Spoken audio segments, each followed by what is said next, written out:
Hello, I'm Todd Phillips, the editor of Canadian Auto Dealer. We're here today with Dave McLean. He's the director of marketing for the Canadian International AutoShow. Now, last year, the show got in just under the wire before all of the clampdowns with COVID and a lot of events on a large scale were canceled.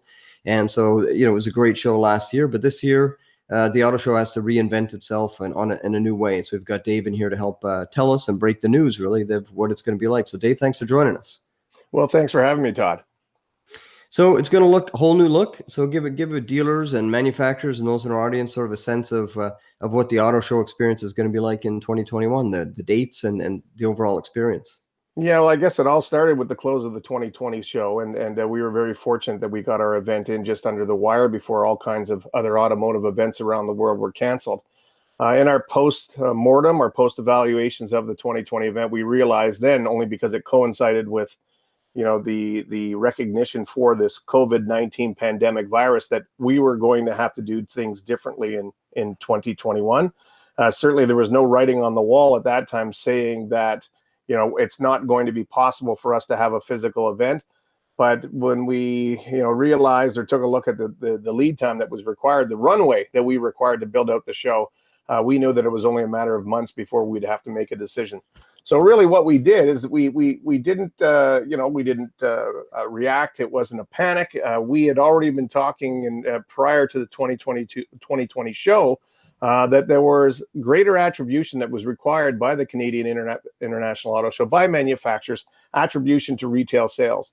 And so we looked at what else we could do to serve the manufacturers, and of course the more than 1,100 new car dealers in Ontario, to get people excited about that new car buying experience and to continue with our business model, which, it's when you take a look at it, it's not just about the physical presentation of the auto industry, it's about the presentation of the auto industry and all of its diversity.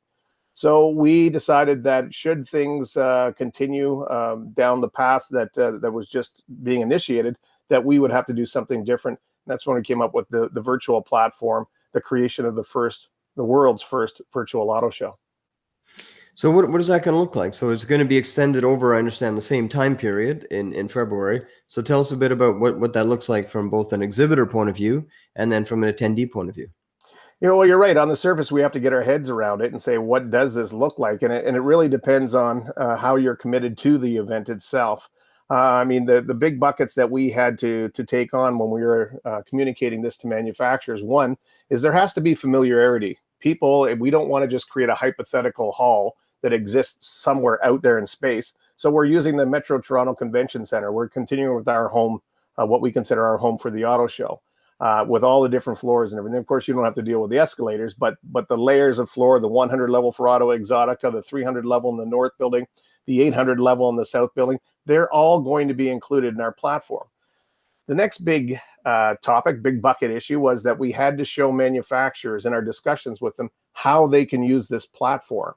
And that is that they're not bound to the same limitations that they have at a physical event. That's the good news. If there is a silver lining, it's that they can extend their brand experience to something much greater than what it's been in the past. If you were, say, General Motors, for example, you could have Mary Barra addressing the Canadian marketplace on Wednesday night at 7 o'clock, talking about the future of electric vehicles manufactured by General Motors for the Canadian marketplace. Well, typically you couldn't do that with her scheduling and her availability. As Toyota, you could bring in a lead designer, and understanding why the Prius model line is going to evolve into something much greater than what it is today. Could we access that designer from Tokyo or wherever he or she is located in the world? Probably not. But we know that we have the opportunity now to expand the platform, to make it broader and deeper for the manufacturers, so that maybe they can't give the same experience to consumers as they've typically enjoyed over the last 47 years, but they can still give them a great brand experience, still excite them with new content, still engage them in different ways and show them why their particular brand is better than their competitors.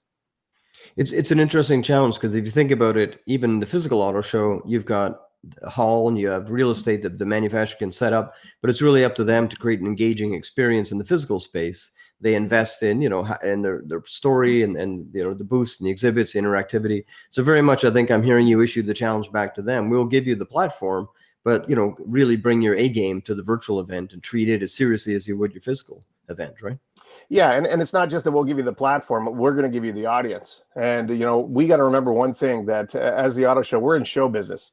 We want to get people excited about the auto industry and all of its diversity. We want to drive them down to the event. In this particular case, we'll drive them to the platform. We want them to have a certain expectation of the experience that they're about to encounter. So we'll build out our own content. We'll have $50,000, giveaways. We'll have different prize promotions, different features, our own proprietary content, such as Auto Exotica and working with Cobble Beach for the classics presentation.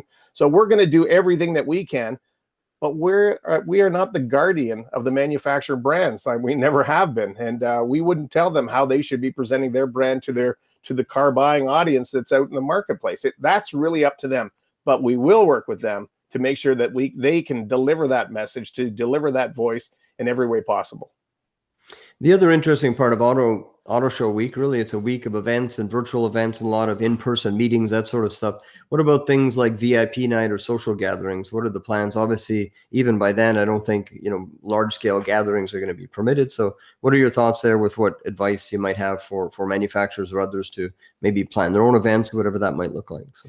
Yeah, that's probably the biggest price we're going to pay. I mean, I love VIP night. We've built that up over the years from a small social collection of those in the industry to the largest automotive gala in the country, and truly one of the biggest in North America. It's an exciting evening. It's the kickoff to the auto show itself, but also it allows the manufacturers to connect with their dealers and their stakeholders in a social and fun environment. It's So the way we've conducted it over the past number of years, we're not going to be able to do that this year. But that's not to say that we cannot connect with manufacturers, that they can't create a platform if should they have virtual meetings, small gatherings, socially distancing of their own, and they want to connect into the auto show platform. So it's a way for them to still connect with the platform, but maybe do something hosting on their own. Well, the other thing is the auto show has evolved more than just, obviously, over the recent years of just to showcase a vehicle. So that's the core. There's all kinds of experiential events related to other brands that are there, and for consumers, they're able to interact and experience a lot of, you mentioned the thrill of the car buying experience, but other things. So I imagine using technology, some of those elements will be added in as well to this platform. So a consumer will get some other taste of other brands and other ideas. Yeah, the one that comes to top of mind right off the bat, and we've started building out our features, is probably gaming. I mean, e-gaming was the fastest growing sport/recreation in the country over the last couple of years, and we've had it as part of our platform at the auto show. But gaming, direct interaction with consumers, is going to be something that we have to figure out. We're going to be looking to work with manufacturers for some of their special announcements, some of their special content that they've actually got within their own proprietary exhibits, and then promote that content to consumers out in our sort of our mainstream media campaigns. So we're going to take the same approach that we've had in the past, building up all the hype and the excitement around the auto industry. We're going to be spending, hundreds of thousands of dollars marketing this platform. And certainly, I think as manufacturers, they want to know that they're getting efficiency out of their investment, out of their spend. And so we're going to work very closely with them, considering that this is going to be viewed as a startup. Well, the other thing is, we mentioned earlier, we were talking about a virtual media day as well. You're going to try to create or encourage manufacturers to have new product releases, new models, or new storylines for the media to help, amplify the story as well beyond the show itself, right? As per the physical events, right? Yeah, great point, Todd. And I'm glad you brought that up, because we know the Canadian International Auto Show, from a media perspective, a media and promotion perspective, we get more coverage than all other auto shows in Canada combined. So it's very important that we work with the manufacturers. We have the world's first media day as it relates to the auto show, and we give them the opportunity. We'll ask them to embargo certain announcements, to hold back on executive addresses to the audience, but to really keep content back that's going to be newsworthy, that's going to create a story. And whether it's about future technologies, new model introductions, celebrity endorsements, whatever it may be, we're going to ask that they make the same commitment in 2021 in the virtual platform as they typically would in a physical event. Well, Dave, you sound about as enthusiastic and pumped up about the show, the virtual show, as for the physical show. I know I've worked with you for years on that, so it sounds like a lot of people have been innovating and just trying to inject some life and energy and just transform this without it being a negative. Let's try to see how this can be a positive, right? Well, we've got a huge mountain to climb, but we're not looking for a single source solution. We're looking for a collaborative effort from us as the show, working with manufacturers, their agencies, partners, vendors, whoever may be involved in our event, which we know there are thousands of people. And we want to put on the best presentation of the auto industry that we can for consumers so that we keep that new car buying experience alive. Our job hasn't changed. Well, so I wish you all the best. And so thanks for joining us today. All right. Thanks, Todd. Okay. Signing off.